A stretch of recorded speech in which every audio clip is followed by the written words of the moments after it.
It's week 3 in the NFL, and we've got questions. What will Brandon Marshall do for an encore against Rex and the Jets? Will Tom Brady ever throw the ball to someone not named Edelman? Are your Broncos in trouble with a supersized rematch against Seattle? And have any other football stars been injured or suspended since this program began? These questions and more answered on today's Fantasy War Room Live. Waffle House.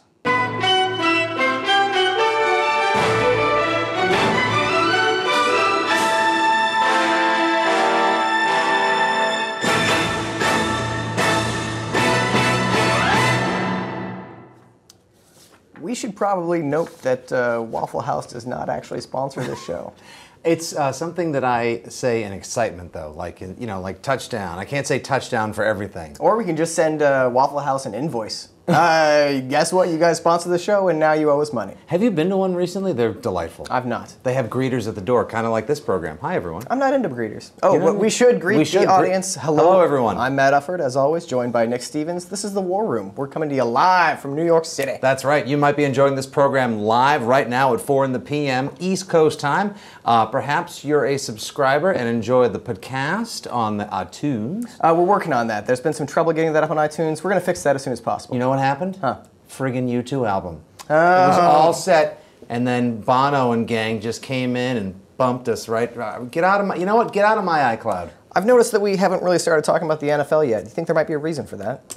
Yeah, that's because whenever you listen to your favorite NFL or football show, whenever you watch your favorite NFL or football show, or talk to your friends, nobody talks football anymore. Ooh. That's, I'm just yearning for the good old days when people talk football. You know what? This is, I don't yearn for the good old days, but this is a necessary and ugly growth period where there's some serious incision and then excising of really gross tumors from the NFL corporate disgusting cancerous mass. So once those are all cut out, they've got a really Roger Goodell shaped tumor that needs to go. And then once we get through that, we might be able to enjoy the NFL again as something that doesn't stand for violence to women and children. Good news, everyone in the waiting room. I was actually able to extract the commish, stitched him right up. He's good to go. When I say the good old days, by the way, I wasn't talking about a time when it was like, yeah, man's life expectancy was 47. We all wore wool to the game, and we didn't have heating in the house. That's you're talking about a middle linebacker, right? Yes, exactly. Oh, yeah, they die early. Whoa, no, that would be 42. What's Hey everybody! Wow, what a great, exciting start! Look, here's the thing: you can come here. I want everyone to know this is a safe house. It's a safe place. This is a safe place. We're here to talk about fantasy football, the thing that we love to do and bond with friends over, and not the disgusting ugliness that we've seen in the NFL in recent weeks. And no beer company has gotten angry at us this week. No, they have not. Nope. Yet. Yeah. Give them time. Give them time. So let's get into things. With that being said, that's out of the way. Let's talk about quarterback rankings. These are the Nick Stevens in-house quarterback rankings, topped by Drew Brees. After 2 weeks of playing pretty well, Drew Brees returns home to his beloved Superdome and the turf of New Orleans. That's right. He gets a little bit of that home-cooked love. He's going to be. I feel like he's going to be playing angry this week because that's 2 really close last-minute losses in games they should have won. They should and could be coming home 2-0. Instead, they're coming home 0-2. Now, we know only 12% of teams that start 0-2 make the playoffs, and these Saints very well could be one of them because I think they're a better team than they're playing right now. Yeah. But also, it should be noted that with the Mark Ingram injury, a primary back being taken away, and Pierre Thomas's best suited for being a PPR machine, I think Drew Brees actually averages close to 100 yards more and a touchdown more at home. The Saints offense rarely scores under 30 points at home. Huge week, and it's Minnesota. Yeah, regardless of whether they win or lose, Drew Brees is going to have a fantastic fantasy day. Oof, big week. Vikings defense is underrated. They gave up 30 points to the Patriots, but we were just talking about before the show began how the Vikings defense was, one of those possessions began on the 1-yard line, and that's an easy touchdown. And another one was set up by a blocked field goal. So this is something that the Vikings defense is underrated, is a good unit, but Drew Brees is still going to get his. Absolutely. Let's move on down the list. I like Matt Ryan versus Tampa Bay, but I'm a little bit worried about Thursday Night Football. Thursday Night Football is always sloppy and ugly, a little less offensive precision than you like to see out of units. Well, I prefer my unit to not be so sloppy. Of course. Yeah, nobody likes a sloppy unit. That said, all right, here are some legitimate reasons to be concerned. Yes, they did actually kind of take a beating. Their unit took a beating on Sunday in Cincinnati. As units do. As units do. Tough day for Matty Ice and the Falcons in Cincinnati the previous Sunday. And yes, Roddy White is a little banged up already. Not nearly as not as much so as last year, but they should have no problem being able to work their way through a Tampa Bay defense that I think was actually the surprisingly sexy pickup going into last weekend's matchups. Then they lost Adrian Claiborne, and they just proved once again it's kind of a toothless version of the Lovie Smith Tampa 2, and I see Matt Ryan being able to accumulate all sorts of yards. Now, what about on the other side of the field when the Buccaneers have the ball? How do you feel about McCowntown against a very, very awful Falcons defense? McCowntown? McCowntown. Tampa Bay's in McCowntown now. McCowntown is like one of those towns where you pull into and you just go right, like you pull in, you're like, oh, just go here, and like you walk into the diner and everyone just sort of like looks up from their soup and looks at you like, hey. And then you're just like, you know what? We'll just get in the car and keep going. I disagree. McCowntown has many thriving strip clubs, and it's a great place for real estate fraud. That's actual Tampa. Yeah, right. Sorry, You're thinking of actual Tampa. I get them mixed up sometimes. It happens. The Tampa Bay offense will do fine, but I can't sit here, even in the crazy shaken up snow globe state of this NFL with injuries everywhere, and say to people like, you should start Josh McCown this week, because then I would say, and I will never appear on this program again. Okay, fair enough. If you've got a 2-quarterback league, I don't have a problem with the second one being Josh McCown. 2-quarterback leagues are come on. They are bad. They're bad. Like people that play in 2-quarterback leagues still rent DVDs. Is that bad? Yeah, it's just dumb. You shouldn't do it. Get a Netflix account. Come on. I think the play of the week here that you have slept on is Andrew Luck at Jacksonville. He's very well there. I got him in the top 10. 9? Come on. 9. He's going to have a better day than... Okay, everyone has done very well, but Nick Foles did not have a huge week 1 against Jacksonville. Now, last week, obviously, Kirk Cousins did, but that's because Jacksonville was like, oh, the backup's coming in. What could he possibly do? And then what they didn't realize is he knows how to throw a forward pass. Let's talk about Kirk Cousins, actually. I'm loving Kirk Cousins this week. I am not. Why? And here is why. Okay. I believe it was either Bill Barnwell or Smart Football who shared on Twitter photos of every single completion that Kirk Cousins made. Like what did the Redskins receiver look like the moment that he caught the ball, the moment that the pass was thrown? And it was a receiver with no Jaguars in the picture every single time. So those receivers are not going to be as wide open this weekend, even though Philadelphia is not that impressive a defensive unit. We know this. But Kirk Cousins is not that good. Okay, so he's not that good. Maybe he's not as good as jump off the bench and throw 250 and 2 touchdowns in relief of RG3 good. And it was against Jacksonville, sure. But there are going to be a lot of points scored in this game. Alfred Morris and the Redskins running game showed up big time last week, which is only going to open some passing lanes for him. And I think there's actually been some life breathed into the Redskins. I hate to say it, but RG3 was dragging them. RG3 was like the guy that doesn't smoke pot in the dorm room. He was bringing the room down. We got him out of there finally. We sent him to the library. Go do homework, nerd. That's quite a metaphor for someone who had a gruesome ankle injury. I told you, it's a strange year for football. But you know what? We are talking football, which is nice. Yeah, it is nice. And I'm going to, as we go through the rankings, I think you're sleeping a little bit on Cam Newton. Had a very fine first appearance, passer rating of 100. Nice, I think completed 65% of his passes.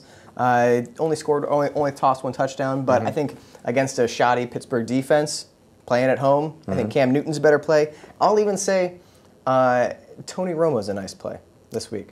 In St. Louis? In St. Louis. Again, he's had a horrific start to the year. His play action passes aren't working. It's just gone all wrong for him. And I hate to use a dated and obvious movie reference, but Maverick after Goose dies, and Viper's like, keep sending him up. Keep sending him up. So I say, keep sending Tony Romo up. So do you think that every time Romo steps back in the pocket, he's just saying silently, talk to me, Goose, talk to me? And then he's throwing the football like this. just throwing it off. It actually does look like, with his bad back, surgically repaired back, he looks like a dinged up Mav. Here's the thing: he still has more interceptions than touchdowns on the season. Yeah. And St. Louis is an impactful defense that does play fast and hard. And look, they haven't done anything spectacular on the season, but they also really haven't been. Like, the first week was the offense's fault, and last week they actually showed up in Tampa when all of us had written them off and played a pretty decent game. Now, I know there was a wonky finale to that game. We're not even really sure if it ended or how it ended, but I don't expect Dallas to come in there and light them up. And if anyone's going to do the yeoman's work, it's going to be DeMarco Murray, who we'll talk about in running backs. But Romo and Dez, sure, but nothing spectacular. You got anything else to say about quarterbacks? There's one guy I'm still waiting for his signature game out of. Who's that? Maybe I undervalued Andrew Luck a little bit, and I would definitely start him this week. And I'm not sure if I would go crazy and bench my guy if I didn't like his matchup and grab Cousins off waivers. But you're obviously starting Foles again this week. And here's the thing. Philadelphia has scored 30-plus points in the first 2 games. They've won both games. So it sort of seems like everything's working. A lot of this is sort of like Magic Surprise Sproles time. Like, he's jumping out of his cookie tree and just making touchdowns happen. Where's Nick Foles' big, like, 300-yard, 3-touchdown, 1-interception game? Nick Foles is the biggest problem with the Eagles' offense, aside from the offensive line. The offensive line has injuries, guys missing, but Nick Foles' accuracy is not there. It's not. And he's not making decisions that he should be making. And I don't want to say concerns about it, because it's a Chip Kelly offense, and he's still going to be a reliable play.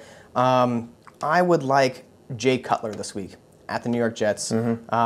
That's one thing where there's not going to be a great opportunity for the Bears to run, but there will be opportunities for Brandon Marshall and Alshon Jeffrey against, again, bad news, you're starting at cornerback for the Jets this week. Yeah, back in 2010, last time Cutler went up against Rex's Jets defense, I believe he went for about $180, 3 touchdowns and a pick. So obviously he can see his way, and that was a much better Jets defense with a secondary that featured a healthy Revis and Cromartie. Yeah. So I like Cutler this week too. Who knows? Hey, 4 touchdowns in San Francisco last week, so who knows? Let's close this out with, how do you think Peyton Manning's going to do at Seattle? I think that is the question that we're, like, it's Wednesday, maybe it's Thursday or Friday, whenever you're watching or listening to this. That's what we should be talking about this week. The Super Bowl is being replayed. Super Bowl rematch? It's a Super Bowl rematch in a place where nobody, like in the Bermuda Triangle for opponents, in the far Pacific Northwestern corner of the United States. This is an amazing game, and we're not talking about it.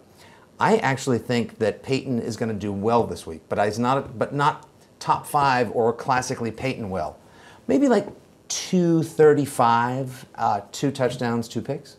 I think that's about right. Like 250, 2 touchdowns, 15 maybe fantasy 1 points. pick. Yeah, I think he's going to be a fine play, but he's not going to blow anybody's minds. Not as bad as the Super Bowl, but not your classic Peyton Manning just throwing touchdowns. No, don't do a Nick Stevens. Be afraid he's going to Seattle and is not going to be able to play, and therefore you grab Cousins off waivers and start him over Peyton, and then Peyton throws 5 touchdowns, and then I'm just a bloody mess. All right.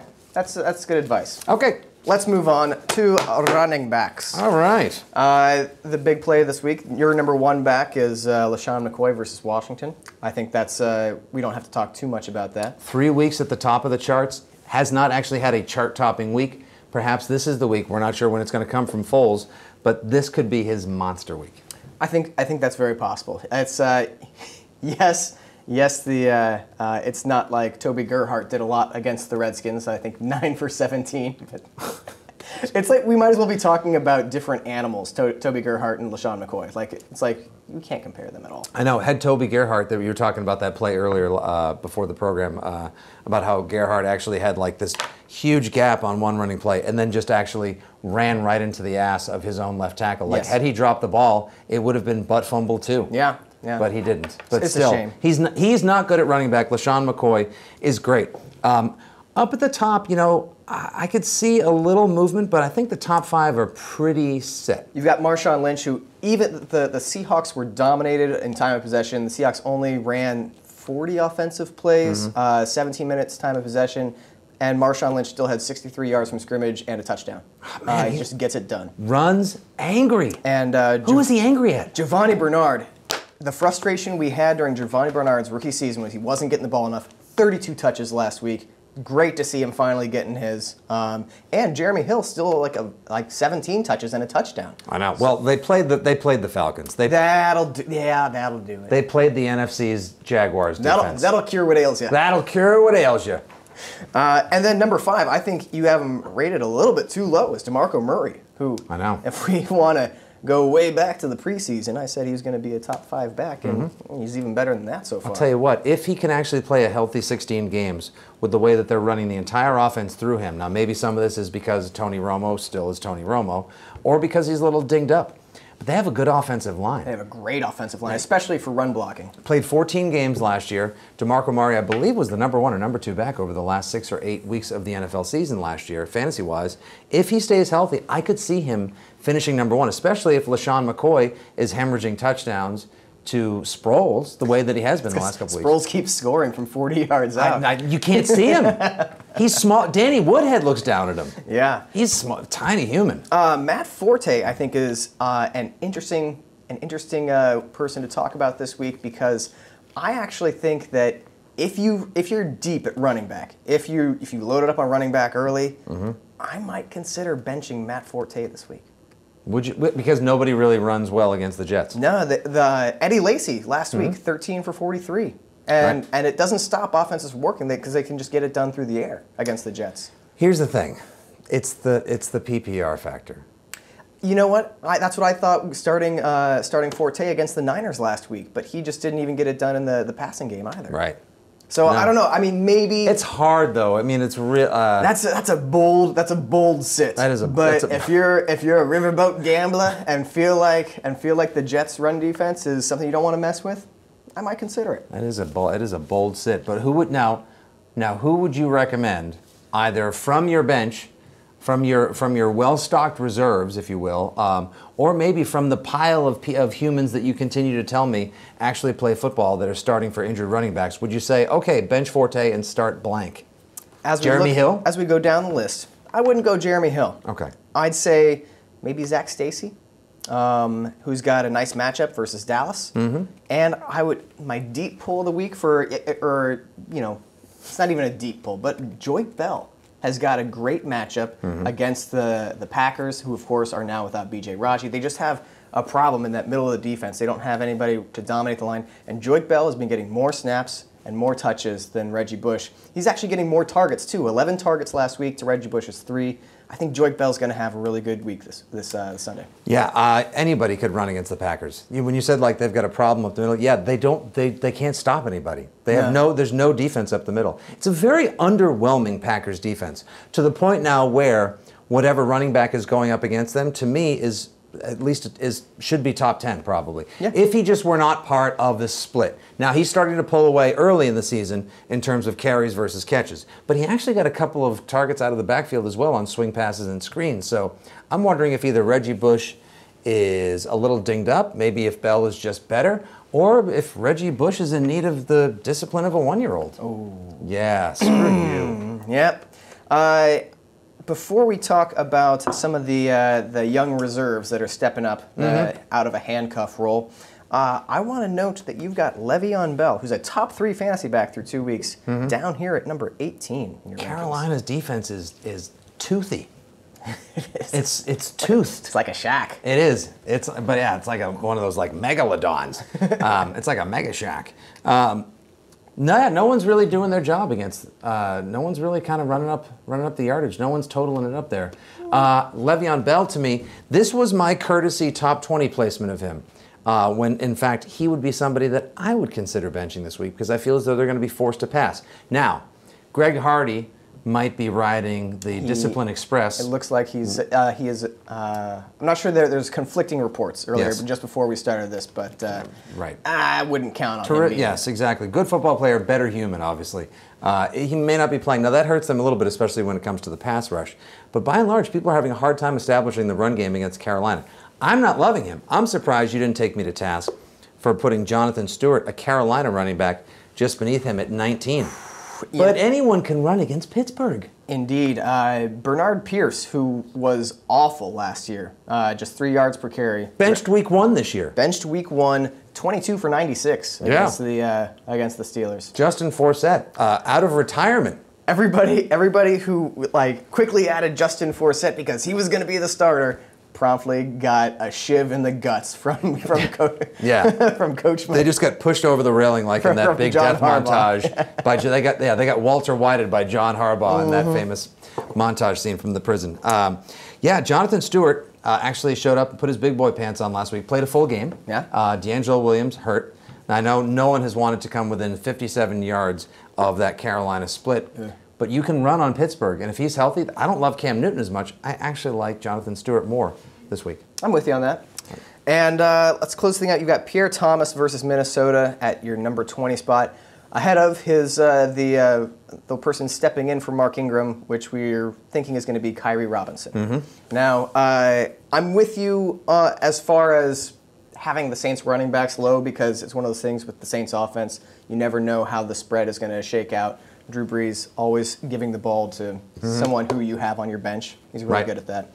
Kyrie Robinson looks to probably get more carries. Pierre Thomas, more catches. And from deep, someone named Travaris Cadet got 15 offensive snaps last week. I feel like what you do is you grab a phone book and you just pick 2 or 3 random names every week before you come in, and just bring them in and just see if I'll call BS. Travaris Cadet, that's not a real person. Travaris Cadet. It's like a game of Balderdash. That sounds like a command, not like Travaris Cadet. I think Pierre Thomas with the PPR factor. The last week, now the Patriots. Stephen Ridley went 25 for 101. Shane Vereen didn't put up quite as much, but the Patriots were dedicated to going straight up the gut. I think New Orleans offense, especially when they're home and they've got a plum matchup like this, it's sort of like you were saying earlier, Drew Brees likes to play around with a different kind of spread. The Saints offense is kind of like you love going over that friend's house. They always have lots to eat. Some week there's going to be hummus and chips. Next week, hey, they ordered pizza. You never know. It's going to be something delicious. You can't predict it. Either way, I still like Pierre Thomas over Kyrie Robinson.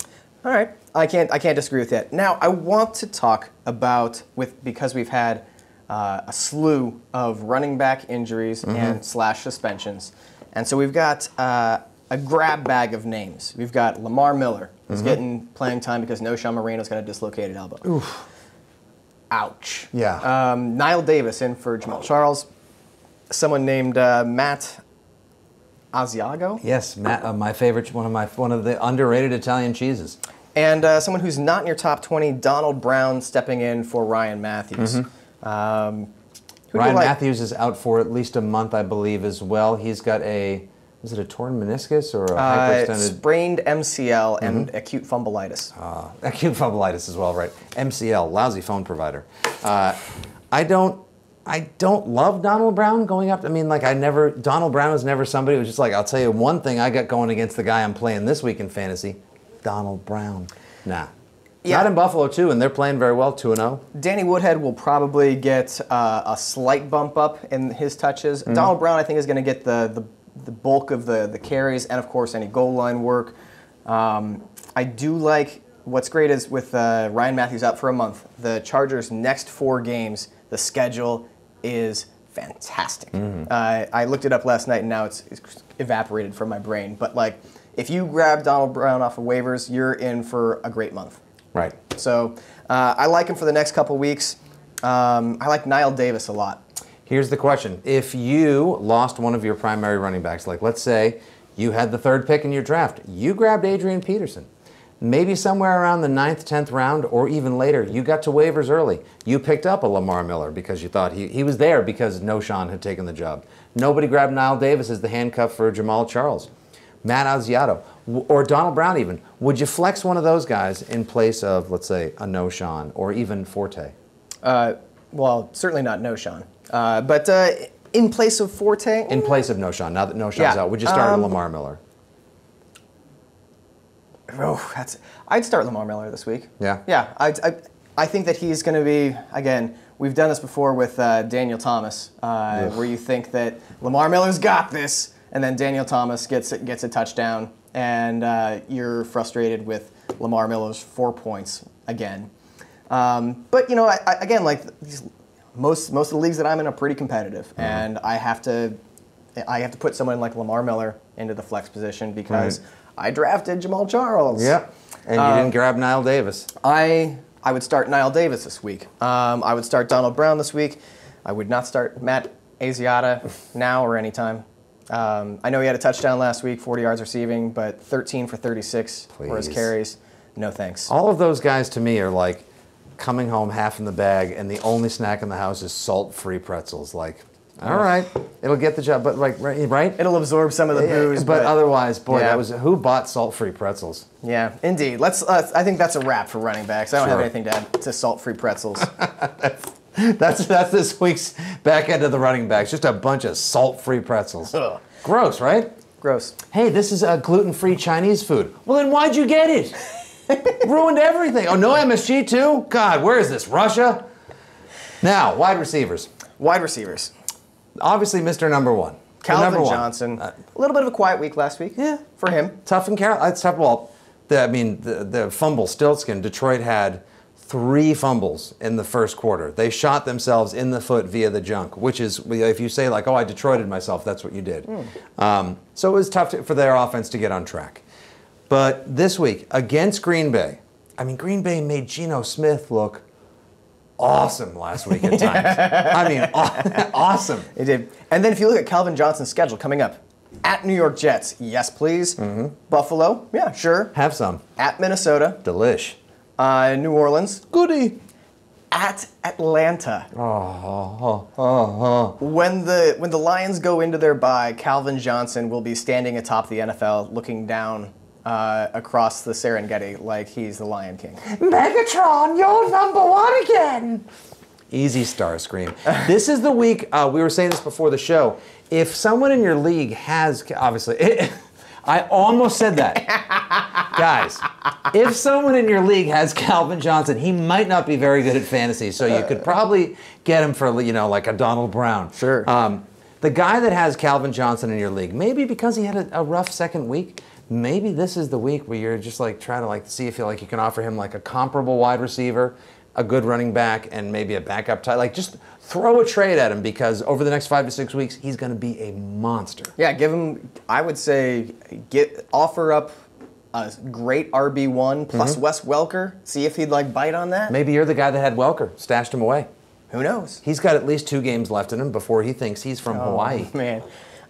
Welcome back to the playing field, Wes Welker. You're at Seattle this week. Yes. Oh, gosh. The last time they played at Seattle, he got walloped. He did. Oh, in 2012. Didn't Cam Chancellor just send him from one sideline to the other? Yeah, it was gross. Ugh. And now he has to wear that Macy's Day Parade helmet. Welcome back to a very sensitive special edition of the War Room. Today we're talking about parade helmets and salt-free pretzels. The Don Beebe. Yeah. Oh, gosh.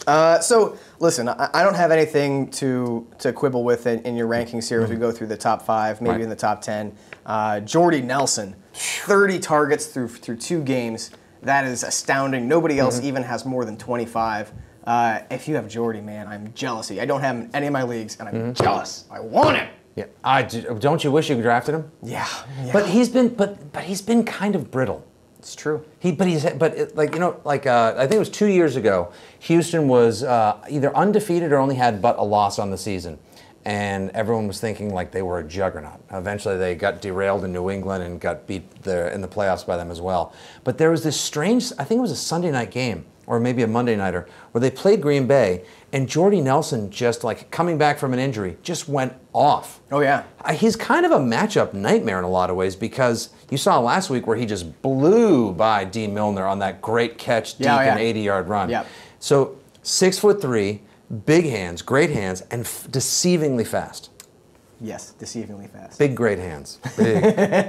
Man, he's got some of the biggest, greatest hands. And you throw that with Randall Cobb, too, who's, I think, I was checking out Roto Arcade on Yahoo. Great blog. Excellent blog. And I think that he has 9 of Randall Cobb's last 12 games. He has 10-plus fantasy points. Just gets it done every week. And beautiful eyes. Gorgeous eyes. Just you pair those eyes with Jordy's hands. He distracts cornerbacks. And Rodgers' chin. Yeah. Goal, pack, goal. How would you like to be the team right now that grabbed Cobb in the 3rd or 4th round, depending on where he may have gone, and then you grabbed Edelman in like the 5th or 6th. There are some guys out there that are not the sexiest names in terms of wide receivers because we all fawned over like, oh, I got to grab Alshon Jeffrey so earlier. Here's what's impressive about Julian Edelman is that he was just a PPR machine last year, but like didn't rack up a lot of yards. It was like 105 catches for like only 1,000 yards. Yeah, that's tough to and do. didn't get in the end zone often. Nope. And this year he's getting in the end zone. Yeah, he's scoring. Yeah. Plus, you feel that with 8 straight games of 6+ catches, something that nobody else can say that they've done in the NFL right now, and that's just again, I'm annoyed that I don't have him. Yeah, I wish. Just one of those guys where like he wasn't he wasn't Brandon Marshall, he wasn't Dez.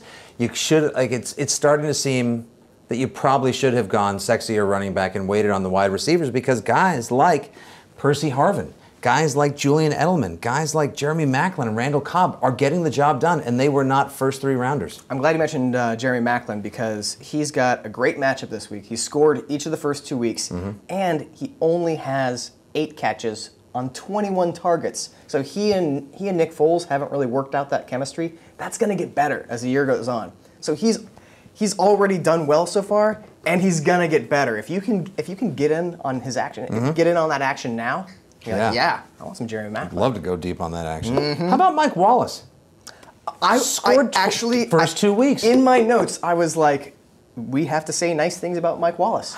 Which is something I haven't done in a very, very long time because he always had a reputation as a deep threat with not great hands, and he is making contested catches on short throws in the red zone. I always thought Mike Wallace's route tree was a redwood. Yes. That's it. Just this is the route he runs, and now he's running corner routes. He's running fades, making the tough catches that he has always dropped. I know. I feel like he's like impersonating Brian Hartline, but with Mike Wallace's speed. That's I have dropped Brian Hartline in like 3 leagues. Wow. I was like, yeah, he's useless now because Mike Wallace is making the catches. Yeah, Mike Wallace is actually playing the role of wide receiver. Now, somebody that I actually am a little bullish on this week and may come as a bit of a surprise, your old pal, Golden Tate. Why? GBF, Green Bay Factor. Yeah, the Green Bay Factor, and in my my other show, Keepers, I have I believe I said nice things about Golden Tate. No, I didn't. That got cut from the show. But I still like Golden Tate this week because Megatron's getting triple teamed even, and it's just it's tough to get Golden Tate. Like with your second cornerback in single coverage, he gets open. Right. And a great player for yards after the catch. Think about all the attention that's going to get paid from Green Bay's patchwork garbage town secondary and just overall blah defense. It's all going to get rolled over to Calvin Johnson. Golden Tate might just be. Clinton Dix is nothing to sneeze at, but he did get worked. Rarely do I sneeze at Dix. He did work.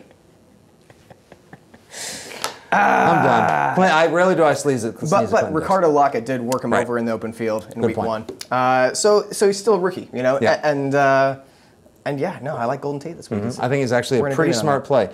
Also, could be a decent week. I've been disappointed so far by T.Y. Hilton.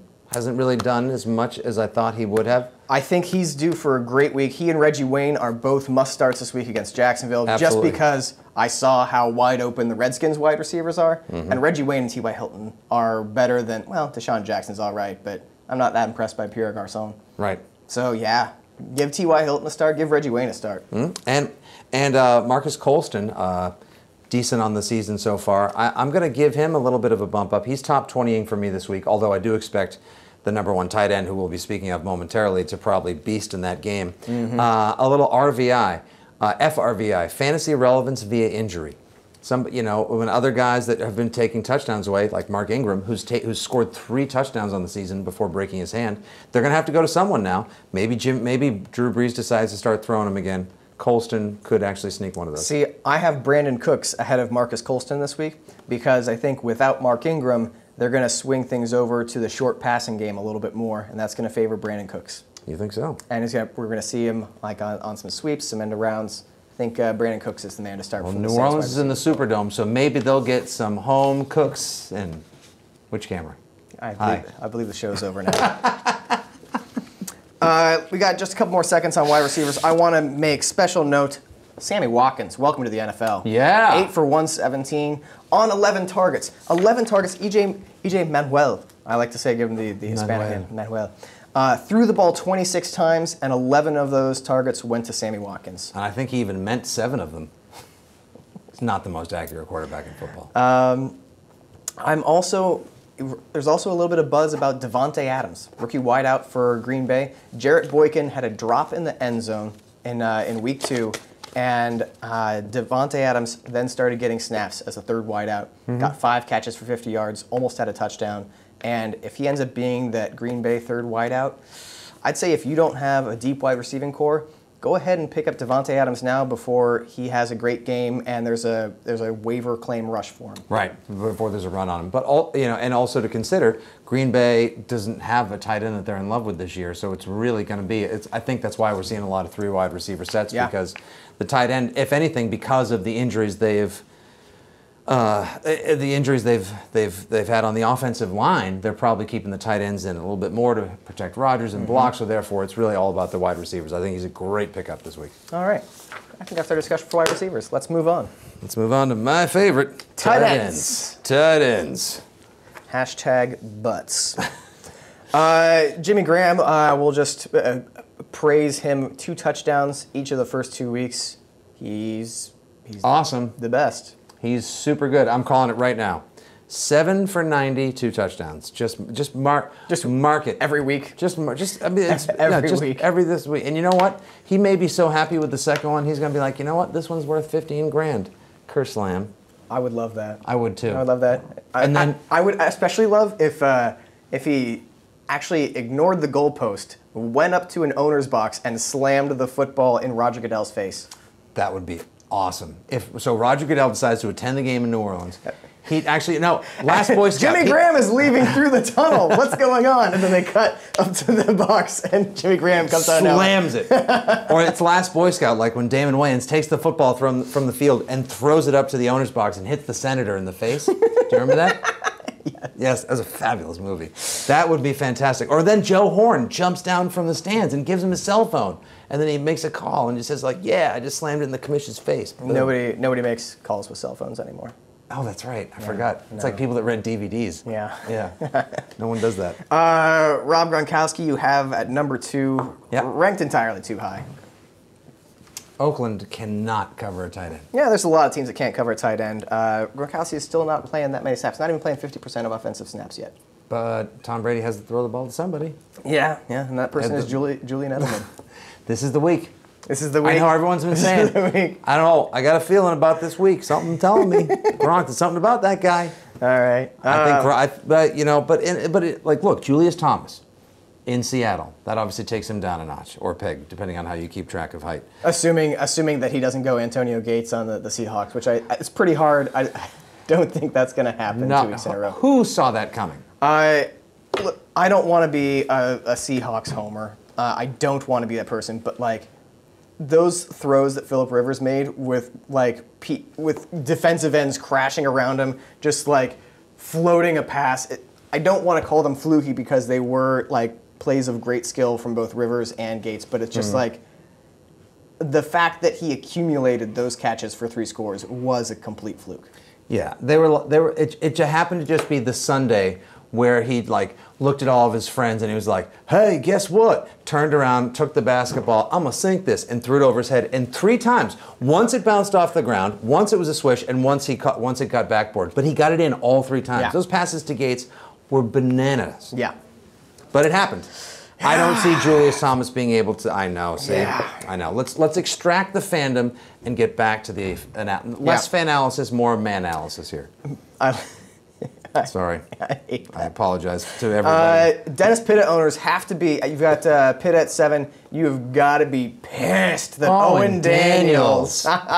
Who saw that coming? How many people last week were watching Thursday night and saw the way that the middle of the field was just completely uncovered by that lackluster Steelers defense, and they were like, it's going to be Pitta time. And then they saw Owen Daniels score 2 touchdowns. Like, F you, Owen Daniels. What are you doing? Yeah, no, that was one of those things where people were like, Dennis Pitta, roommates with Joe Flacco. He's going to be a tight end this year. And I was like, Owen Daniels exists to steal touchdowns from other tight ends. It's like Romo and Witten, but with a unibrow. And then you know what? There's Owen Daniels. Yep. I hope everybody enjoyed rushing to the waivers and picking up Owen Daniels this week. Owen Daniels is the new Alan Hearns. 0 catches. Zero this week. Yards. 0. Yeah, that'll be a waste of time. Who else we got? You're the president and founder of the Niles Paul fan club.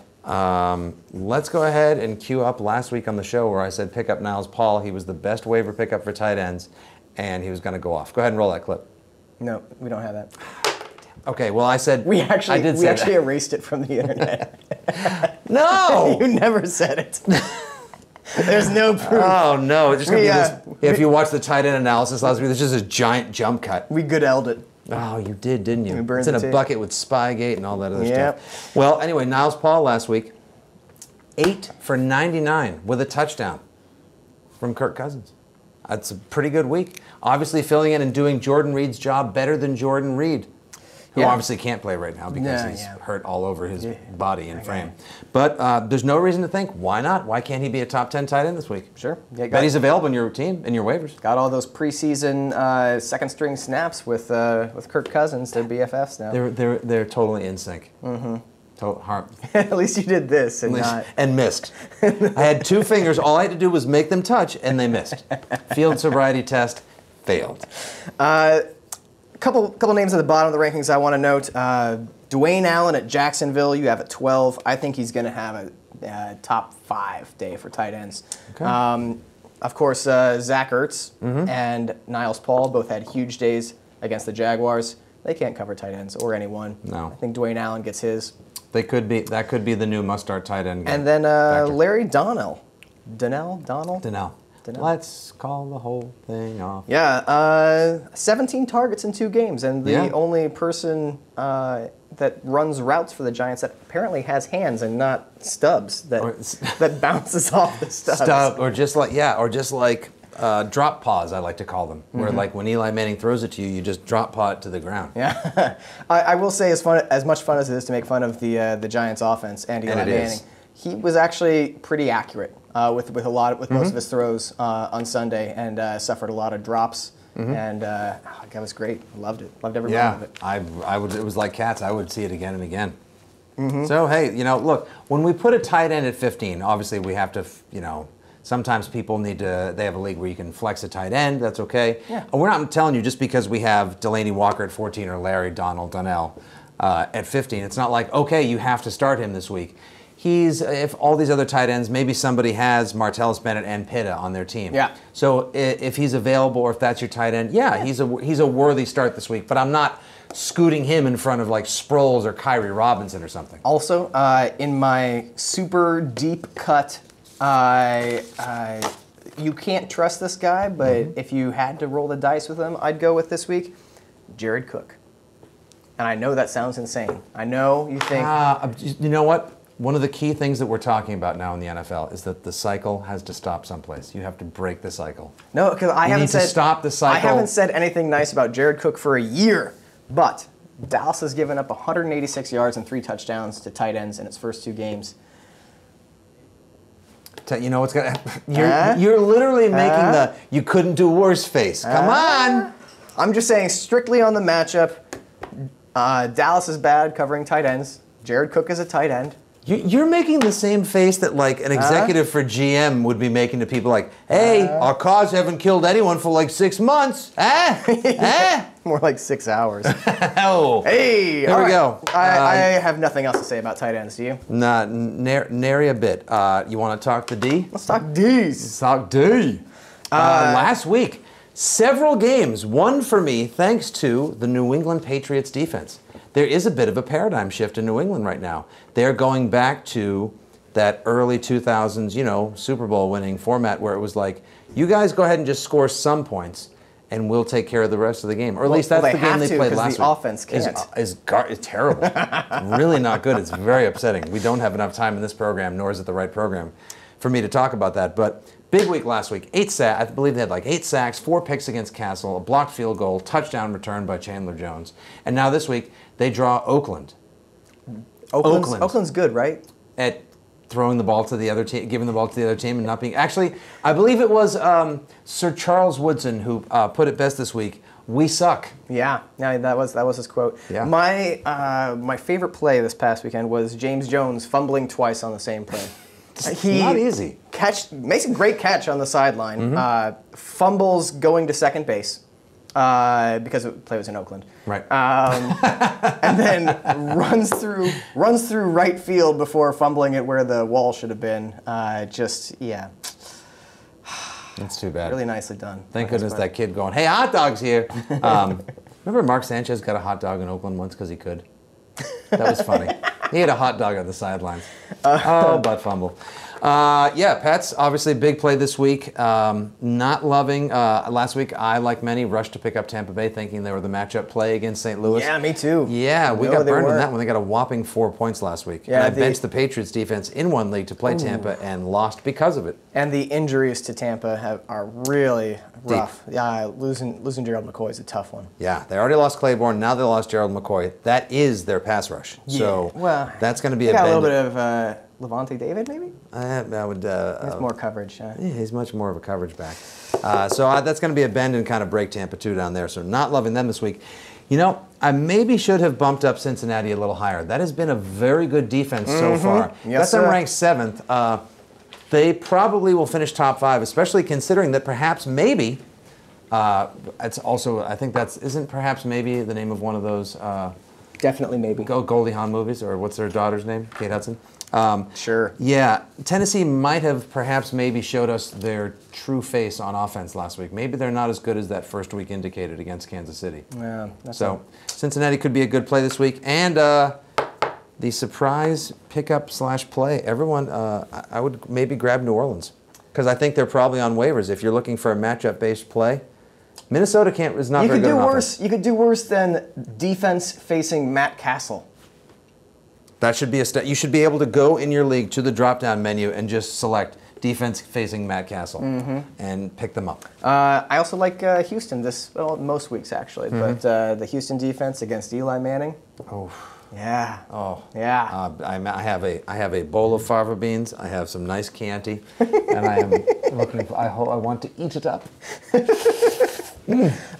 Also, the Buffalo defense has been a very pleasant surprise for Bills fans this year. It has. You would think that losing Kiko Alonso to injury, losing Jarris Burden free agency, losing the architect of that defense, Mike Pettin, and they've just stepped it up. Jim Schwartz has done a great job, and they're playing really well. Yeah, maybe he's actually good at his job when he doesn't have to be the leader of men, but rather just sort of like scheme and just go play with the X's and O's. Some guys are great coordinators and not great coaches. That said, they do really have. Buffalo has a great defensive line. True. If they're all healthy and they're firing on all of their... Great pass rush. Yes. They're firing on all of their, twice fried, sauce rolled, hand spun cylinders. Then with Mario Williams, Marcel Darius, and Kyle Williams, that's a great front. They should be able to hold up, especially now. How exactly will San Diego attack them? Losing their primary running back, but with the double tight end special and maybe Keenan Allen breaking out. I think that's going to be a shockingly good game this week. I agree. And let's close out the defense talk. I think another team that you might have ranked a hair too low is the Ravens. Playing at Cleveland at the Dog Pound. Cleveland has Brian Hoyer at quarterback. They don't have Josh Gordon. Nope. Don't have their starting running back. Nope. Johnny Manziel is not walking through that door. he's walking through the door, but straight to the bench. Good. Or the bar. And this is a Ravens defense that is still really good and shut the Steelers the F down. Well, Antonio Brown got nicked up in that game early. It was Thursday night football. Yeah. They were playing with the Ray Rice chip on their shoulder. True. So there was a lot working in their favor during that game. Now they go to the Dog Pound. And don't forget, this is a Cleveland team now.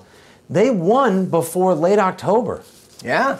Their schedule doesn't look that bad. They might actually be able to hang in there and have a relevant game or two when Josh Gordon returns. And I hope you guys held on to Josh Gordon, by the way. Oh, yeah. Or grabbed him off waivers whenever somebody was dumb enough to cut bait. Well, I mean, they probably had to because he wasn't going to play this year. Yeah. Cleveland may be watchable. They may be stay-in-able this year. I'm enjoying the Browns so far. Yeah. I celebrate the entire catalog. Yeah. All right, that's your defense talk. Let's get to viewer questions. Mr. or Ms., it's not clear. DJ Ross 926. That's the important part, is the 926. Right. Can start 2 others in RB2/flex. Chris Ivory, Doug Martin, Stephen Ridley, DeAndre Hopkins. I'm going DeAndre Hopkins and Stephen Ridley there. I'm actually going to go Chris Ivory and Stephen Ridley. Chris Ivory has looked like the best running back, if not probably the best player on offense for the Jets the first 2 weeks. He's still healthy. I know he has piano wires for hamstrings, but whenever he's on the field, he looks really good. He does. He has looked very good. Ridley has established himself once again. He hasn't fumbled yet. Until Ridley fumbles and then Belichick makes Belichick face on the sidelines. Yeah. I would start Ridley as often as possible. And against Oakland, he's a plum start this week. Yeah. Doug Martin, I don't want to touch because I still think Bobby Rainey's the better of the 2 options in the first place. Yeah, so if Doug Martin's healthy, then do they hold on to him? Again, it's a Thursday night game. Ugh. I don't want any piece of Doug Martin this week, which is a shame because I have him on 2 of my teams. I know, and it's Atlanta. Normally you would think Doug Martin going to Atlanta, boom, goes that dynamite. Yeah, Not this week. I'll pass. I like DeAndre Hopkins. He's looked fantastic so far this year. One of your wide receiver too, second year. Yep. So we disagree on Ivory versus Hopkins, but I think Ivory or Hopkins are both good plays, but we can agree on Stephen Ridley. Dan Beeman says, should I drop Ryan Matthews to pick up Terrence West? Intriguing. I would say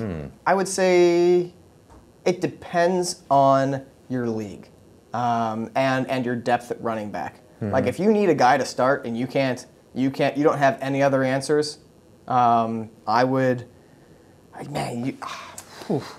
we talking an immediate play or an investment? Okay, if we're talking immediate play, you have to do what you have to do to win every week. You got to stop the bleeding. I would feel like there's got to be someone on your lineup besides Ryan Matthews that you can drop, that you can survive for a month without. You could do without that you could do without that backup tight end. Yeah, you could do without the backup quarterback because chances are you're only going to start the backup in case of injury or during the bye week. You can go week to week with free agent defenses. There's another option besides dropping Ryan Matthews. Yeah, and kickers too. But I definitely, how is Terrence West still available in your league? No kidding. That's a great.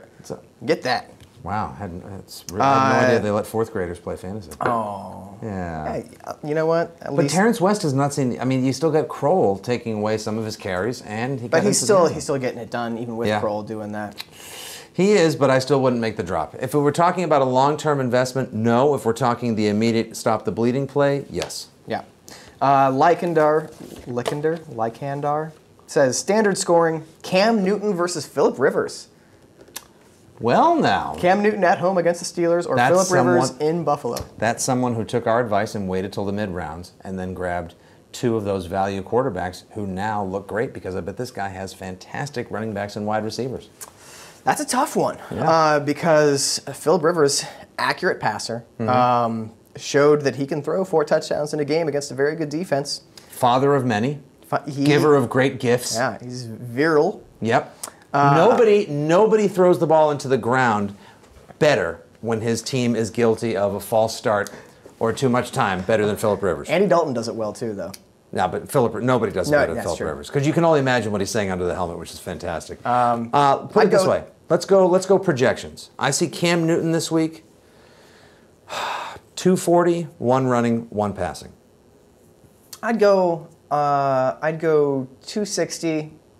30 to 40 running yards, 2 touchdowns, 2 to 3 touchdowns, possibly one of those being on the ground. I can see Phillip Rivers throwing 3 touchdowns this week. Maybe a pick 2.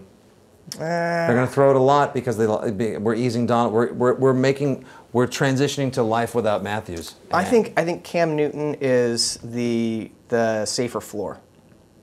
The safer floor. Yeah, because the Chargers, I think they're primed for that letdown game. You know, they had a huge win over the Super Bowl champions at home. They've got to be feeling great. Then they fly across country, get that 1 o'clock Eastern time zone, so it's like 10 a.m. to their circadian rhythms. I think that's a letdown game for them, and I'm going to go with Cam Newton on that one. You just said circadian rhythms. We're actually factoring in biorhythms and internal mechanics. I don't know if you know this, Nick, but this is a highly scientific show. Wow, I had no idea. This fantasy advice is not snake oil. This is grounded in science. Okay, well, I'll tell you what. I'm going with San Diego because that's a nicer city than Buffalo. I'll take Phillip Rivers. All right. Also, you know what? Buffalo. Just they're spending a Saturday night in Buffalo. Phillip Rivers. I think he's the play. That's all I'm saying. All right. I guess we'll see. Yeah. I guess they'll probably play the game on this given Sunday. Fragging Flacco wants to know. Fragging Flacco. Standard League, since Peyton is playing in Seattle, is it reasonable to start Cutler and sit Peyton Manning? Wow, I think it is reasonable. That person spent 2 of their first 6 or 7 picks on quarterbacks. No, Cutler's available in like some 8th or 9th round sometimes. In some leagues this year in the draft? Yeah, I think that's crazy. 8, 9, 10. Oof, yeah, undervalued. He's around. That league was sleeping on him. We thought he was a big pickup. I'd do it. I would do it. I'd go Cutler over Manning too. I would go Cutler. It's that crazy? That is one of the few instances though where we will ever say bench Peyton Manning. Again, like I don't even want to say those 3 words together because but I will say I prefer Jay Cutler this week over Peyton Manning. That's what it's not about Peyton. It's not about benching you. It's about the fact that Jay has a better matchup. It's not about you, Peyton. It's not your fault, Peyton. Speaking of which, just real quick, big disappointment so far in the season. Monty Ball. Yeah, he's gonna get it on track. Demaryius Thomas too. This is not the week for either of them though to quote get back on track. No, they'll be patient. I know maybe it's frustrating because you've lost a couple of your early games because Demaryius Thomas or Monty Ball haven't gotten it going yet, but it's gonna be fine. Stick with them. Yeah, you're gonna be okay. Need RB2 and flex help. I have D. Brown, Matt Asiata, Ahmad Bradshaw, and Pierre Thomas. Thanks for your help. Donald Brown. What was the third one again? Donald Brown, Matt Asiata, Ahmad Bradshaw, and Pierre Thomas. I say Donald Brown and Ahmad Bradshaw. I'm going to go Pierre Thomas and Ahmad Bradshaw. Yeah. I think Danny Woodhead is the guy. I mean, he's knifed his way through the Buffalo defense on a number of occasions before. He's the perfect guy to play against that big rushing front four that Buffalo throws against you. Great. I think he's the matchup over Donald Brown this week. Pierre Thomas, I love the PPR factor. I think he's going to touch the ball a lot. Standard league, I think. Standard. Wait, no. But it doesn't say. Okay. Are we to assume also that a standard league does have PPR or no? No. Standard means no PPR. No PPR. All right. If this is a standard league, then I would go with Brown, and I would eschew Thomas for Brown. Yeah. But if not, I'm going to say Pierre Thomas. And who was that fourth one against you? My handwriting's terrible. Matt Asiata. No, that was the second one. Ahmad Bradshaw. Bradshaw, yes. Yeah. Big week for Bradshaw last week, 2 touchdowns. Yeah. And he's not Trent Richardson. He had about the same number of rushing yards on like 9 fewer carries. Poor Trent Richardson. Yeah. Yeah. Yeah. Oh, well. Too bad. That happened. Lord Marquez wants to know, any thoughts on Le'Veon? Not sure if I should start him again or not against such a good run defense. FYI, this league is PPR. I think with PPR, you give him a start. Well, my lord. I know you've already made your case saying... I made my case. I put him 18th in our running backs. I would...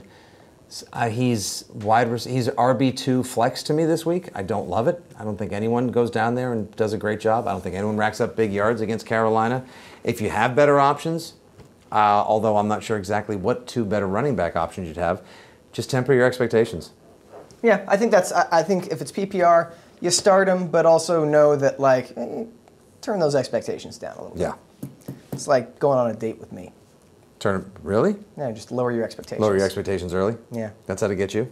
Yeah. Lower expectations? Mm-hmm. Good to know. Ladies. All right, last question here. Artrock says, where do people get these names? We get the best name. I got to say, kudos to the War Room audience. We get the best handles. When will Tony Romo turn it around? Should he get the start over Russell Wilson this week? Ooh, another good question. I say yes. I say Tony Romo over Russell Wilson. Over Dangerous. Yeah, listen, I've got Russ in a couple leagues. I like him. Obviously, I like him, but I just think that I think Tony Romo turns it around this week. I would start Russell Wilson this week. All right, yeah, I would, and I think he's gonna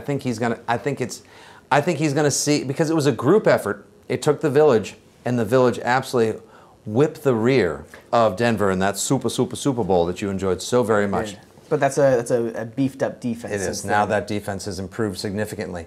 I think this is the week where Russell Wilson takes it on his little, small, tiny Wisconsin shoulders and brings it against Denver. I like it. I like that start. A little concerned about Von Miller, and Seahawks gave up a pretty nasty pass rush to the Chargers, and Von Miller. I think that there's I don't know. I just go Tony Romo this time. Again, maybe I'm just hedging my bets because I'm a Seahawks fan. Whatever. Man, Russell Wilson, Waffle House, my man. That is the end of our hour, Nick That's Stevens. it. Just like that. Like a blink of an eye. It is. Just the bat of a lash. Folks, for those of you watching, thanks for hanging out with us on your Wednesday afternoon. We will fix the audio issues we've had with people who want this as a podcast. It's going to happen. We've got at least half a person working on it. Is it that person's better half? I don't know. We'll figure it out. But yeah, good luck with Week 3. Set your lineups and enjoy the action of the NFL, which is so much better than the 6 days in between games. I promise you, by Sunday, they will play and people will talk football again.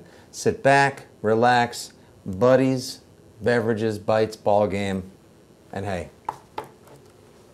that's life. That's life. That's a good show. We'll see you next week.